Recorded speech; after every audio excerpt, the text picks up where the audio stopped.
What's up guys, YGO Strats coming at you with a Tin Can Turbo pre-Shining Victories. Basically this means you won't have access to the ultra powerful things like Dark Lady and, Fire King Island that can really combo off the deck. But this one's pure Tin Can, might be a little more realistic for you to get, bar some of the techs. The core is now pretty inexpensive after the release of Premium Gold 3. Tin Can is the only card, as well as Soartrooper, that aren't released in Premium Gold 3, and Premium Gold 3, last I checked, Dark Destroyer is the most expensive thing at $10 a piece. So while still a little bit expensive, definitely way more budget than $200 a piece and more attainable for a lot more people. So we'll get right into it. For the main deck, we're going to be playing one Eclipser, primarily a name. The ability to stop traps is pretty great against Burning Abyss, and the untargetable 3000 attack does not hurt.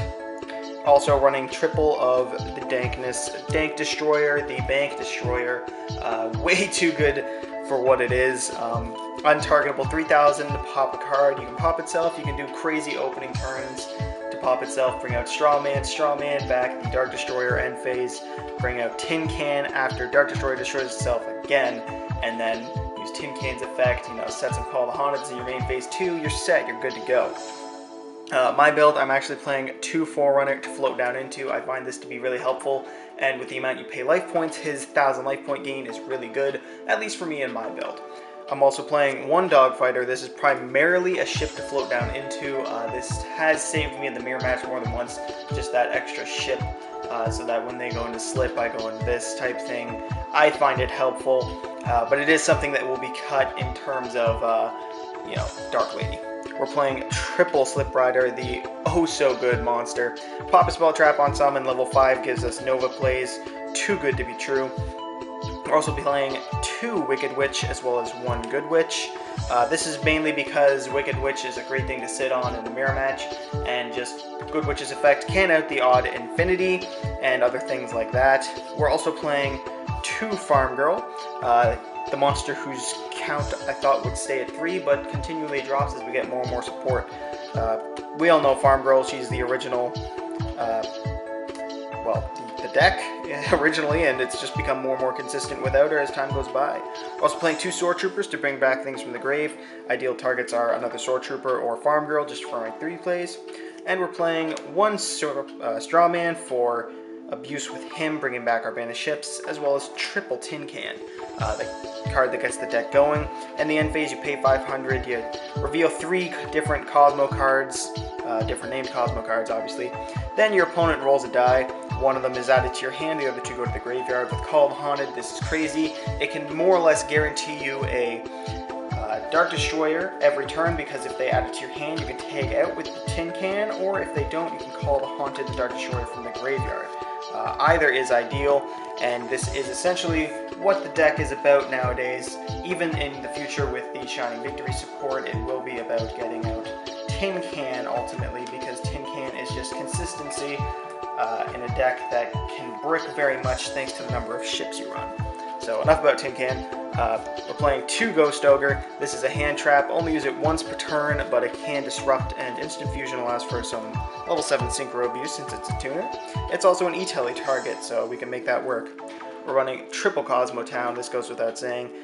This lets us play the game ultimately. It allows us to get back our ships, shuffle away brick hands, and replaces itself on destruction, which you can do with Sliprider to be cheeky. 2 emergency teleport into Tin Can, and instead of banishing it at the end phase, use its effect and then take out. 2 Allure, because we run enough darks. My tech, I'm still playing Kaiser Colosseum. This helps wonders going turn 1 against things like Burning Abyss, and if you're going second, it's an easy side out, depending on if you can find out where you're going in the matchup. That's all there is to be said about it. Go into Eclipser, have something in graveyard, Tin Can into Eclipser against Burning Abyss, you can negate 2 of their traps, bar strikes and things like that, but I find it very helpful, as well as 1 instant fusion for the 1 Northern. For our trap lineup, I'm playing triple call. This is mandatory. Get back your ships from the graveyard that you send with Tin Can. I'm playing 2 Mojo. Mojo is really good. Target 1 of yours, destroy it, and then non-targeted banish something else. Great against Monarchs with March Up, and Burning Abyss in general to banish. I'm playing Triple Strike, the card I hate most. there's not much to be said about it. Negate your opponent's plays. And then 1 Vanity is just to not let them special summon. A little trap heavy. You'll probably see this change once Shining Victories comes out, but a solid deck nonetheless. Like I said, on the techs, strikes are expensive, obviously, but you can play most of this deck for relatively cheap for a competitive build anyways. For the extra deck, I'm playing 1 Trishula because we run 7 level 3s, 2 of which are tuners, and everything's e-taliable, so it's possible to go into, why not? Odd Eyes Meteorburst is good in the mirror match and against Burning Abyss. Clear Wing solid to go into because enough high-level monsters exist, and Ancient Fairy lets us get our field spells going, so all those are pretty self-explanatory. We're playing 1 Pleiades for rank 5 plays with Sliprider, 1 Nova because Infinity, 1 Cowboy, 1 Castel, and 1 Norden because we run 3 level 4s and Norden.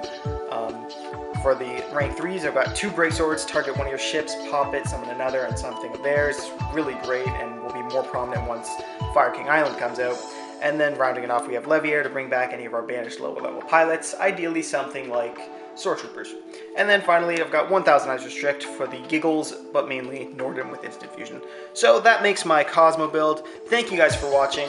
Like, comment, subscribe, tell me what you think. 42 card deck in case you're curious.